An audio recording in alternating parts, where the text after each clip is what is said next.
So, hey everyone, welcome to Economic Leos. Hope everyone is doing great. होना भी चाहिए because जो भी लोग मेरा ये वीडियो देख रहे हैं ना, तो प्लीज मेरा एक रिक्वेस्ट है उनसे कि अगर आपको बहुत इंपॉर्टेंट काम ना हो अपने घरों के बाहर तो मत निकलिए. Please stay at home. आप सेफ रहेंगे तो आपकी फैमिली सेफ रहेगी बिकॉज कोरोना मतलब कोविड-19 के केसेस बहुत ज्यादा बढ़ते जा रहे हैं. अराउंड 11 लाख केसेस इस समय हो गए हैं, मोर देन 11 मैं कहूंगी, और मोर देन 27,000 लोगों की डेथ हो गई है. एंड भले ही हमारी रिकवरी रेट बहुत अच्छी है, बट स्टिल हम इन्फेक्शन पाके आए और अपने घर वालों को दे दें, आई थिंक ये सही नहीं होगा. तो इट्स बेटर कि if you don't have any work, बहुत इमरजेंसी अगर ना हो तो प्लीज घरों के अंदर रहिए. Stay home, stay safe. So अब हम चलते हैं एज ऑफ कोर्स अपने प्रोडक्शन फंक्शन चैप्टर की तरफ, जो हमारा माइक्रो इकोनॉमिक्स का प्रोसीड हमने लास्ट वीडियो से किया था. हम अपने ऑब्जेक्टिव के अकॉर्डिंग चल रहे हैं. हमने पहला ऑब्जेक्टिव अपना कंप्लीट कर लिया था कि प्रोडक्शन फंक्शन क्या होता है. आई गेस आप सबको समझ में आ गया होगा, और अगर नहीं आया है तो एज ऑफ कोर्स उसी तरह आप मेरे कमेंट में मुझे बता दीजिए ताकि मैं उसका एक अलग से वीडियो आपको दे दूं, और अच्छा इम्प्रोवाइज या और अच्छा एक इजी डेफिनेशन से, ताकि आप लोगों को प्रॉब्लम ना हो. तो अब हम अपने ऑब्जेक्टिव 2 की तरफ बढ़ते हैं. हमने जैसे कि ऑब्जेक्टिव में पहला ऑब्जेक्टिव क्लियर कर लिया था, कॉन्सेप्ट. अब हम सेकेंड ऑब्जेक्टिव पढ़ेंगे, फैक्टर्स इन प्रोडक्शन फंक्शन. किसके अंदर? प्रोडक्शन फंक्शन के अंदर. मैं फिर से बता दूं एक बार रिमाइंड के तौर पे कि आपके बुक्स में, स्पेशली 12th के बुक्स में, production function written to the factors है, मतलब कि शॉर्ट टर्म की बात वो कर रहा है. रिटन टू द स्केल या रिटन टू फैक्टर कुछ भी अगर दिया है तो आप परेशान मत होना, मैं प्रोडक्शन फंक्शन ही ले रही हूँ, just because I want to clear the concept. भले ही वो शॉर्ट रन है, भले ही वो लॉन्ग रन है, आपको मैटर नहीं होना चाहिए, आपको अपना कॉन्सेप्ट क्लियर होना चाहिए, ताकि ना ही सिर्फ 12th में, ना ही सिर्फ 11th में, इवन आगे फर्दर स्टडीज में अगर आप इकोनॉमिक्स ऑप्ट करते हो, वैसे तो इकोनॉमिक्स आजकल के हर कॉम्पिटिटिव एग्जाम्स में है, कहीं ना कहीं थोड़ा पोर्शन निकल ही आता है, तो आप वहां पे आंसरेबल हो, मतलब आपको आता हो और आप आराम से उस चीज को क्लियरली कट आराम से आंसर पे टिक कर पाओ कि हाँ, कह पाओ कि हाँ मैंने वीडियो देखा था, मुझे आता है. तो इसलिए यहाँ मैं शॉर्ट रन लॉन्ग रन अभी कुछ नहीं ले रही हूँ, मैं आपको सिर्फ पहला कॉन्सेप्ट क्लियर कर रही हूँ. इसलिए मैंने पहला प्रोडक्शन फंक्शन लिया, उसका कॉन्सेप्ट लिया, प्रोडक्शन और फंक्शन को दोनों को बाइफिकेट करके बताया कि वो दोनों क्या होता है. और आज हम पढ़ेंगे फैक्टर्स. इकोनॉमिक्स बुक में भले ही फैक्टर्स दिया है या फैक्टर्स इन प्रोडक्शन फंक्शन दिया है, दोनों ही एक होता है. जनरल लैंग्वेज में जब हम फैक्टर्स वर्ड यूज करते हैं ना, तो वो इफेक्ट करने वाले फैक्टर को, जैसे डिटर्मिनेंट्स होते हैं जिसको हम फैक्टर्स बोलते हैं, लेकिन यहाँ पे जो फैक्टर्स पढ़ेंगे वो कारक होते हैं. इसलिए मैंने हिंदी में भी यहाँ लिख के रखा है, उत्पादन के कारक. प्लीज मेरी हिंदी की राइटिंग बहुत गंदी, बहुत गंदी, मुझे पता है थोड़ा नहीं समझ में आएगा, लेकिन फिर भी मैं आपको बता दे रही हूँ, उत्पादन के कारक. अगर आपको इंग्लिश में दे कि फैक्टर्स इफेक्टिंग इन प्रोडक्शन, या आपको हिंदी में दे उत्पादन के कारक बताइए, तो वो जो मैं भी बताऊंगी वही होगा. That's mean the same in both languages, whether Hindi whether English. ठीक है, तो अब चलिए हम पढ़ते हैं कि क्या होता है. पहले फैक्टर या फैक्टर्स इन प्रोडक्शन फंक्शन या उत्पादन के कारक को पढ़ने से पहले एज ऑफ कोर्स पहले मैं आपको कॉन्सेप्ट बताऊंगी कि फैक्टर्स क्या होता है. What do you mean by factor, क्या कॉन्सेप्ट है फैक्टर का, फैक्टर किसे बोलते हैं हम इकोनॉमिक्स में. फैक्टर एक तरह का इकोनॉमिक टर्म होता है. ऑफ कोर्स यार इकोनॉमिक्स पढ़ा तो इकोनॉमिक टर्म ही होगा, जो आता है दैट डिस्क्राइब करता है द इनपुट. इसलिए मैंने टिक लगाया यहाँ पे, अभी मैं क्लियर करूंगी आपको. Inputs used in the production of goods और सर्विसेज. इवन और नहीं होगा, मैं तो यहाँ पे एंड समझूंगी, goods and services, in order to make an economic profit. Profit को हम लोग पाई से दिखाते हैं इकोनॉमिक्स में, इसलिए मैंने यहाँ पे लिख दिया, थोड़ी सी एडिशनल अच्छा होता है समझना. तो अब मैं बताती हूँ आपको फैक्टर्स क्या होते हैं इकोनॉमिक्स में. देखिए, फैक्टर्स वो होते हैं जो भी आप अपनी प्रोडक्शन को बनाने में यूज करते हो, और वो क्या चीजें हो सकती हैं. आपको मैं एक एग्जांपल देती हूँ. जब भी आप अपना कोई लैंड देखते हो और उस लैंड पे अपना घर को खड़ा करने का सोचते हो, आप डेफिनेटली आप एक आर्किटेक्चर को बुलाते हो कि वहां पे डिजाइन करे, खूब सुंदर सा घर डिजाइन करे और आपको दिखाए. अब घर तो डिजाइन हो गया, लेकिन घर को बनाएगा कौन? सोचिए, घर को कौन बनाएगा? ऑब्वियस सी बात है, कुछ ऐसे फैक्टर्स, कुछ ऐसे कारक जो आपको हेल्प करेंगे आपके घर को बिल्डअप होने में, जैसे कि लेबर. आपको लेबर तो चाहिए होगा ना, क्या आप ही बनाने लगोगे जाके? ऑब्वियसली नॉट ना, आप ही जाओगे नहीं यार, आप क्यों जाओगे? फैक्टर्स, आप फैक्टर्स को हायर करोगे। आप लैंड को हायर आपने कर लिया, वो भी फैक्टर हुआ। आपने लेबर को हायर कर लिया, वो भी फैक्टर हुआ। मेरा ये सब बताने का सिर्फ एक मतलब है कि वो सारी चीज जो आपको प्रोडक्शन करने में हेल्प करते हैं, उसी को बोलते हैं प्रोडक्शन फंक्शन के फैक्टर्स। ठीक है, इसीलिए यहाँ वर्ड है इनपुट। मैंने आपको उस लास्ट वीडियो में बताया था, इनपुट का मतलब हो गया रॉ मटेरियल। हम रॉ मटेरियल को लेके जब फिनिश गुड में चेंज करते हैं तो वो इनपुट से आउटपुट में चेंज होता है। वैसे ही हम कुछ ऐसे फैक्टर्स को अपने प्रोडक्शन बनाने में हायर करते हैं, जैसे कि लैंड हो गया, लैंड होगा तभी हम उसमें कुछ कर सकेंगे। हमने लेबर को हायर किया, लेबर आएगा तभी उस लैंड में काम शुरू होगा, है ना। और डिफरेंट फैक्टर्स जो होते हैं, वो सारी चीजों को जब हम हायर करेंगे डेफिनेटली तभी हमारा प्रोडक्शन शुरू होता है। दैट मीन हमने रॉ मटेरियल तो कर लिया, अब हमको उसको फिनिश गुड में चेंज करने के लिए कुछ ऐसे फैक्टर्स या कारक की जरूरत होती है जो उत्पादन मतलब कि प्रोडक्शन करने में हेल्प करें। वही होता है फैक्टर्स इन प्रोडक्शन, या सिर्फ फैक्टर्स या उत्पादन के कारक। इसलिए वर्ड यहाँ पे मैंने जोर डाला इनपुट। आई गेस आप सबको याद होगा कि इनपुट वर्ड में मैंने क्या बताया था आपको।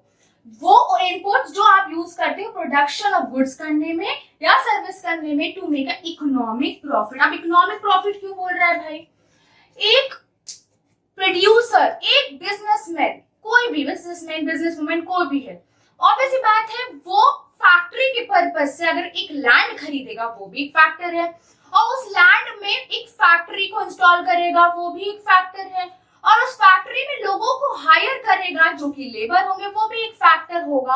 और डेफिनेटली आप जो पूरे लैंड और पूरे इंडस्ट्री के ओनर होगे तो आप भी एक फैक्टर होगे। तो डेफिनेटली ये जो वर्ड है ना इकोनॉमिक प्रॉफिट, वो सबको मिल रहा है। सबका मतलब है एक एंटरप्रेन्योर जो आप हो, जिन्होंने सारी लैंड खरीदी, जिन्होंने सारा सब कुछ इंडस्ट्री सेटअप की, लेबर को हायर किया, और प्लस लेबर जो काम कर रहे हैं उनको वेज मिल रहा है, उनके लिए भी एक इकोनॉमिक प्रॉफिट है। और एंटरप्रेन्योर के लिए तो भाई वाह ही वाह है, ऑब्वियस बात है जब आपका प्रोडक्शन मार्केट में जाएगा तो आपको प्रॉफिट ही होगा। इसलिए वर्ड यहाँ पे इकोनॉमिक प्रॉफिट। बहुत सारे लोग कंफ्यूज हो जाते हैं कि भाई इकोनॉमिक प्रॉफिट क्यों? जब हम नॉर्मल इंसान की बात कर रहे हैं, नॉर्मल इंसान भी लैंड ले रहा है, नॉर्मल इंसान भी लैंड में घर खड़ा कर रहा है, घर में कोई इकोनॉमिक प्रॉफिट नहीं होता। ऐसा आप बोलते हैं क्या? क्यों नहीं होता इकोनॉमिक प्रॉफिट? क्या घर आपको आपके ऊपर एक शेल्टर नहीं देता है? क्या घर आपको एक सिक्योर जगह नहीं देता, एक सिक्योर एटमॉस्फेयर नहीं देता? तो वो भी तो आपका इकोनॉमिक फैक्टर हुआ। मैं ऐसा मानती हूँ, मैंने जो डेफिनेशन पढ़ा था कि वो सिर्फ एक इकोनॉमिक फैक्टर नहीं होता, वो सोशियो इकोनॉमिक फैक्टर होता है अगर कहो तो। क्योंकि घर बनने से आपकी फैमिली रहती है, गैदर होती है, आप अपने घर में जो मानो चाहे वो कर सकते हैं, आपका सिक्योर प्लेस होता है। मेरा ये मतलब है।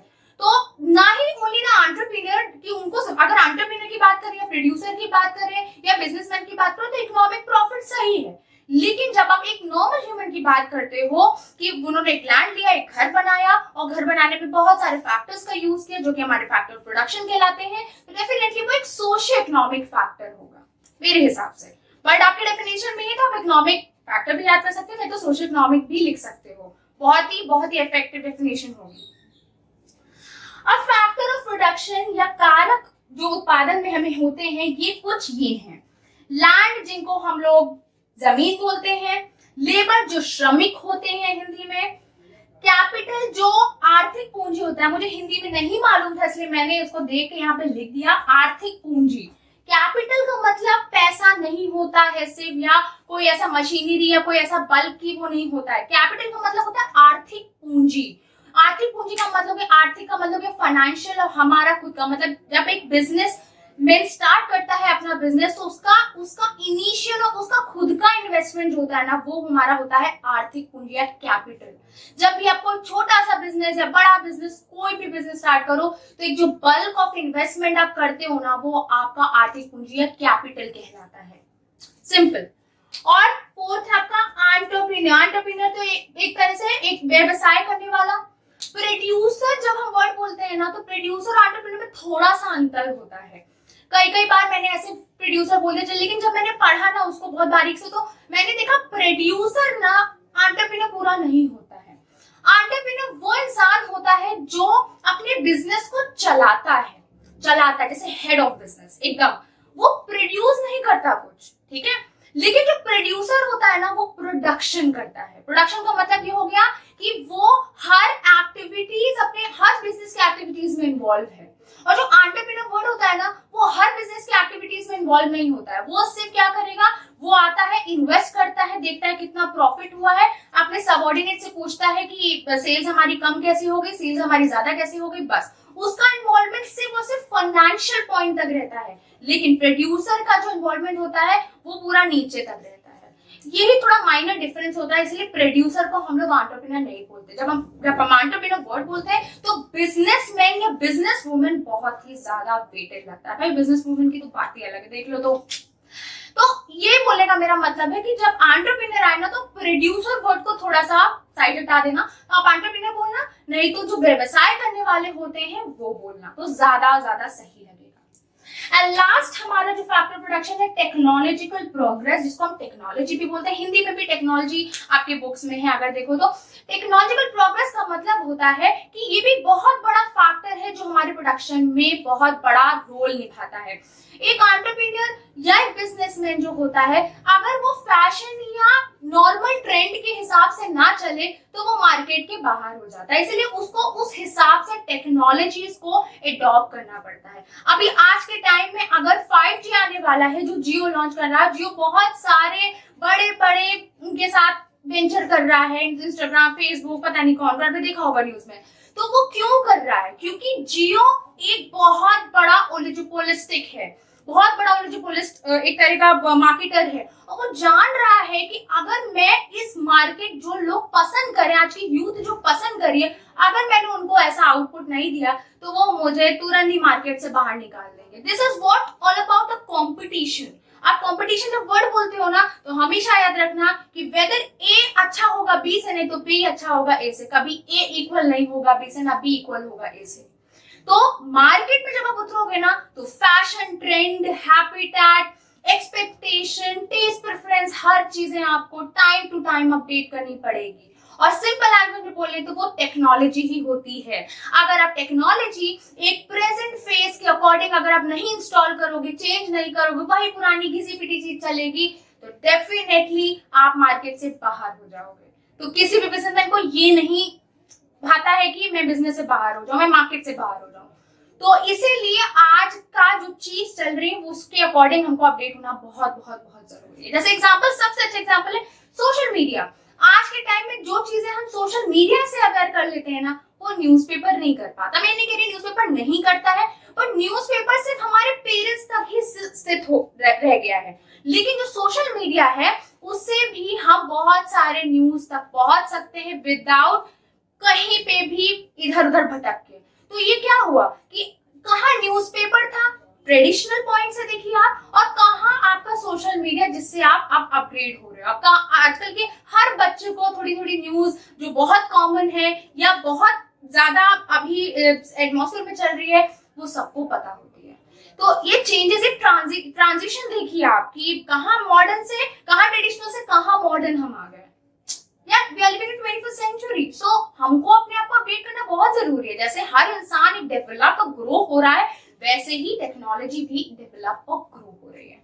तो ये सारे 5 ऐसे फैक्टर्स ऑफ प्रोडक्शन मैंने आपको बता दिए, फिर से रिपीट कर रही हूँ, land, labour, capital, entrepreneur and technical progress. ये सारे फैक्टर ऑफ प्रोडक्शन है या उत्पादन के कारक है जिनको हम यूज करते हैं किस लिए, अपने प्रोडक्शन करने के लिए, ठीक है। इसीलिए वर्ड जुड़ा है वो फैक्टर्स जो यूज करते हो प्रोडक्शन करने में। आई गेस आपको ये क्लियर हो गया होगा। सो अब चलते हैं कि हमारे प्रोडक्शन फंक्शन में वो 2 कौन से फैक्टर्स हैं उनके बारे में पढ़ते हैं।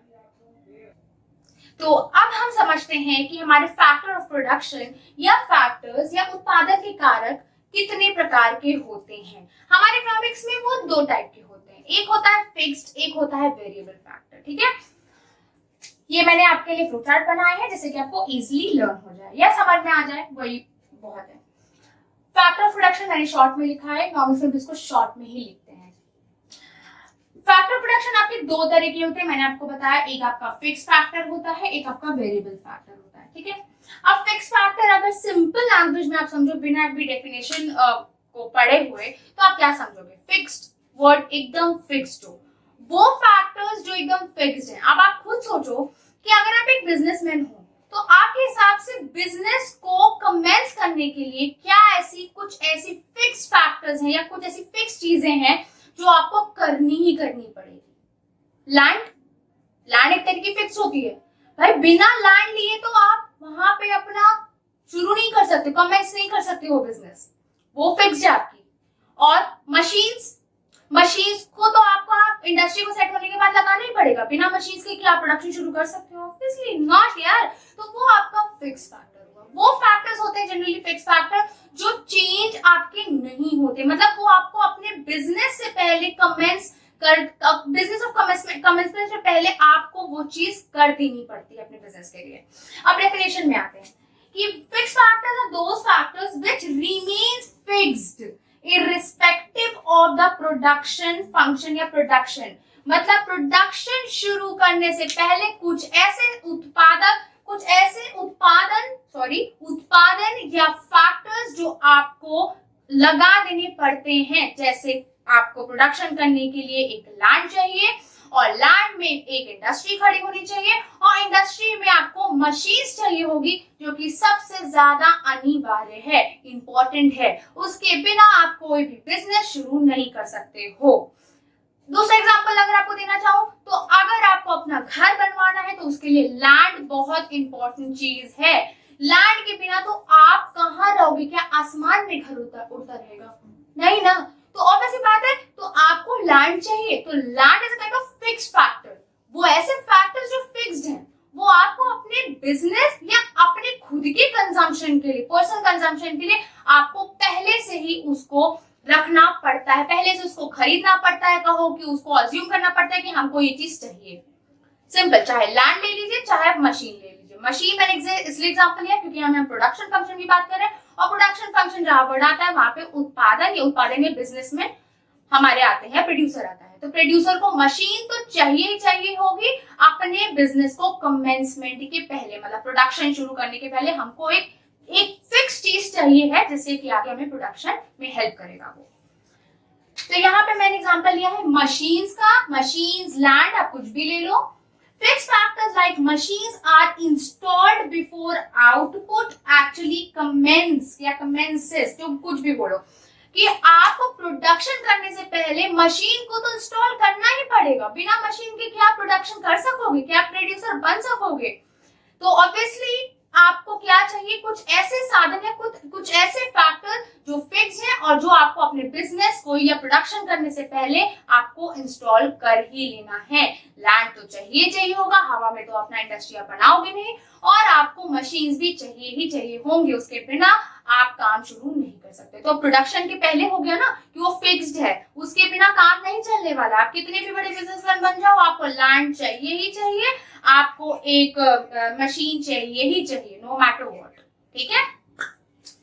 तो और ये थर्ड पॉइंट है जो it always changes per unit, ये मैं आपको अभी थोड़ी देर बाद बताऊंगी बिकॉज मेरे पास थोड़ा सा स्पेस का यहाँ पे प्रॉब्लम है। तो इस पॉइंट के साथ एक्चुअली मैं ग्राफ के साथ आपको बताऊंगी, तो इसलिए ये दोनों ही टॉपिक का ये दोनों पॉइंट में अभी नेक्स्ट बताऊंगी। ठीक है। अभी वेरिएबल्स को फैक्टर समझते हैं।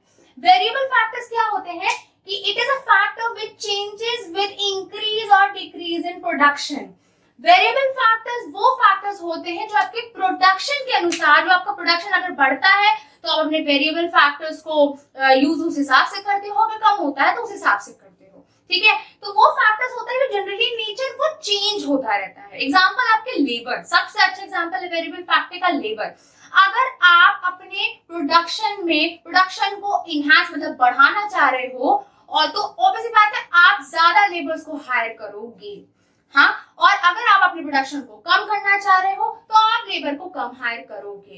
ये एक हाइपोथेटिकल सिचुएशन है। कभी कभार ये बोला जाता है कि बहुत ज्यादा कैपिटल लगाने से अगर आप मशीन को ज्यादा इंस्टॉल कर रहे हो तो आप लेबर को कम कर दोगे, क्योंकि आपके हाथ में ये पावर है, ये एंटरप्रेन्योर के हाथ में पावर होती है, बिजनेसमैन के हाथ में पावर होती है कि वेरिएबल फैक्टर को वो अपने प्रोडक्शन के अनुसार, अपने उत्पादन के अनुसार वो ऊंचा नीचा, कम ज्यादा, इंक्रीज डिक्रीज कर सकता है आराम से। वो उसके पास पूरी की पूरी फुल अथॉरिटी होती है। ठीक है। तो वेरिएबल फैक्टर का सबसे बड़ा फॉल आउट या ड्रॉबैक एक होता है मेरे हिसाब से कि वो अपने हिसाब से ही इंक्रीज डिक्रीज कर लेता है। कभी कभार बहुत अजीब अजीब तरह के बिजनेसमैन होते हैं, वो बहुत ज्यादा मशीन को इंस्टॉल कर लेते हैं और लोगों को अनएम्प्लॉयड कर देते हैं, लेबर को अनएम्प्लॉयड कर देते हैं। मेरे हिसाब से तो आपको एक न्यूट्रल फॉर्म में चलना चाहिए, क्योंकि जितना मशीन चाहिए उतनी ही आपको लेबर्स चाहिए। अगर ये दोनों इक्वल फॉर्म में आपके बिजनेस में चलेंगे तो डेफिनेटली आपका बिजनेस हाई पे होगा। तो इसलिए मेरे हिसाब से दोनों का ही बैलेंस होना बहुत जरूरी है, भले फिक्स फैक्टर का होना भले ही वेरिएबल, दोनों का ही मिश्रण या एक मिक्सचर न्यूट्रल बैलेंस करता है आपके बिजनेस को और आगे बढ़ाने में बहुत हेल्प करता है। ठीक है।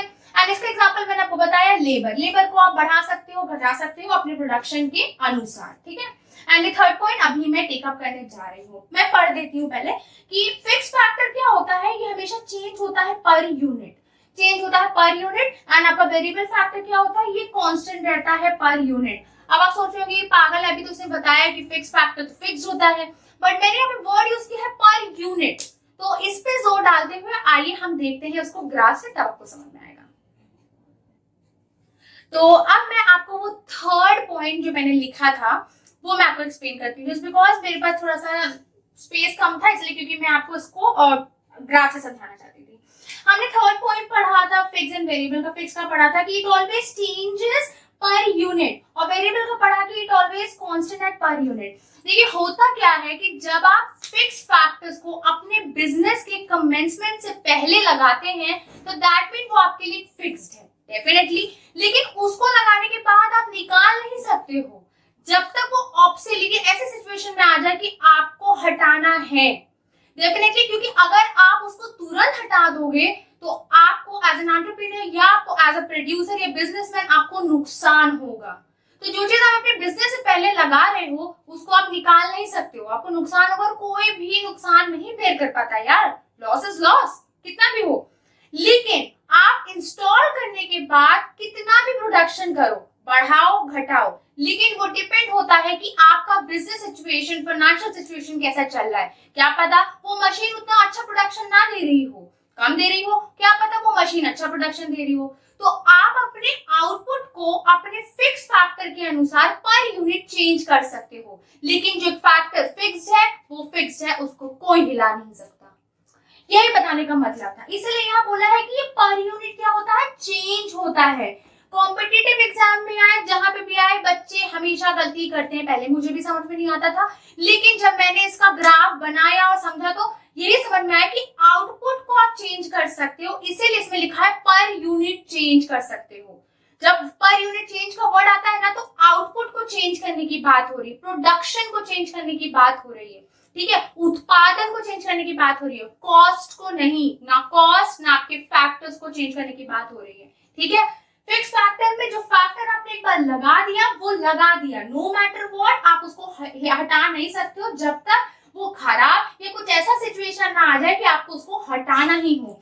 मैंने यहाँ पे ग्राफ बनाया है, अपने एक्स एक्सिस में आउटपुट लिया है, वाई एक्सिस में मैंने फैक्टर ऑफ प्रोडक्शन ली, जिसमें फैक्टर प्रोडक्शन में मैंने फिक्स में आपको एग्जांपल जो दिया मशीन्स का, मैंने मशीन्स लिया है। बिजनेस होने के पहले आपने लैंड लिया, लैंड में आपने इंडस्ट्री खड़ी की और उसमें मशीन्स को इंस्टॉलेशन कर दिया। मशीन का इंस्टॉलेशन करने के बाद आप मशीन को चलवाते हो और देखते हो कि प्रोडक्शन होना शुरू हुआ। This is what production. Production देखिए आपका हो रहा है ना, बढ़ रहा है ना, तो आपकी मशीन का जो फिक्स्ड है फैक्टर है वो फिक्स्ड है, उसको आप हिला नहीं सकते हो। आप आउटपुट को अपने घटा बढ़ा सकते हो, लेकिन जो फिक्स फैक्टर वो फिक्स्ड है। दैट मीन यहाँ पे मशीन जो है फैक्टर, मशीन का जो मशीन फैक्टर है, या सॉरी मैं गलत लिख दिया, जो फैक्टर हमने मशीन यूज किया ये हमारा कांस्टेंट है, लेकिन हमारा आउटपुट या प्रोडक्शन क्या है, चेंजेबल है। इसीलिए ये यहाँ पे ये लाइन बैठती है कि it always changes per unit. Per unit का मतलब होता है प्रोडक्शन में चेंज हो सकता है। आई गेस आपको समझ में आ गया होगा कि आपकी मशीन फिक्स है, आप अपने आउटपुट को बढ़ा घटा सकते हो जैसा भी करना हो, लेकिन आप मशीन को हिला नहीं सकते हो अनटिल अनलेस, जब तक वो सिचुएशन आपको अलाउ ना करे कि हाँ मशीन खराब हो गई है, टेक्नोलॉजी को चेंज करना चाहिए हमको, जो भी ऐसी प्रॉब्लम हो। ठीक है, तो ये फिक्स फैक्टर का ये पॉइंट आई थिंक आपको क्लियर हो गया होगा। वेरिएबल फैक्टर, अब वेरिएबल फैक्टर में क्यों कांस्टेंट बोला है जबकि वेरिएबल फैक्टर तो चेंज होता है टाइम टू टाइम, इसलिए यहाँ पे कांस्टेंट बोला है कि जो वेरिएबल फैक्टर होता है ना, सबसे बहुत बहुत इंपॉर्टेंट फैक्टर होता है। वेरिएबल फैक्टर एक ऐसा फैक्टर हो जाए जो टाइम पे चेंज करता है, मैंने आपको बताया। लेकिन जो वेरिएबल फैक्टर होता है ना, वो आपके प्रोडक्शन कॉस्ट के अनुसार बढ़ता और घटता है। जैसे कि प्रोडक्शन अगर आपका बढ़ रहा है तो आप ज्यादा से ज्यादा लेबर्स को लगाओगे, जैसा कि अभी मैंने बताया। और अगर आपका प्रोडक्शन कम होता है तो आप लेबर को कम कर दोगे। वेरिएबल फैक्टर जो भी चीज आप यूज की हो उसको कम कर दोगे, ठीक है। इसलिए ऐसा होता है क्योंकि जो वेरिएबल फैक्टर्स होते हैं ना, वो हमारे चेंजेबल होते हैं टाइम टू टाइम। लेकिन अगर वो प्रोडक्शन के अनुसार इनवर्स रिलेशनशिप में बढ़ने घटने लगे, कि अगर प्रोडक्शन बढ़ रहा है तो हम वेरिएबल फैक्टर्स को अपना कम कर दें, और प्रोडक्शन कम हो रहा है तो वेरिएबल फैक्टर्स को ज्यादा कर दें, तो एक एंटरप्रेन्योर को लॉस होगा, उसको प्रॉफिट नहीं होगा। तो जो वेरिएबल फैक्टर होता है ना, हमारे टोटल फैक्टर या टोटल कॉस्ट के साथ हमारा उठता या बढ़ता है। एक चीज आपने नोटिस की होगी ग्राफ में कि वेरिएबल फैक्टर ओरिजिन से ओरिजिनेट हो रहा है।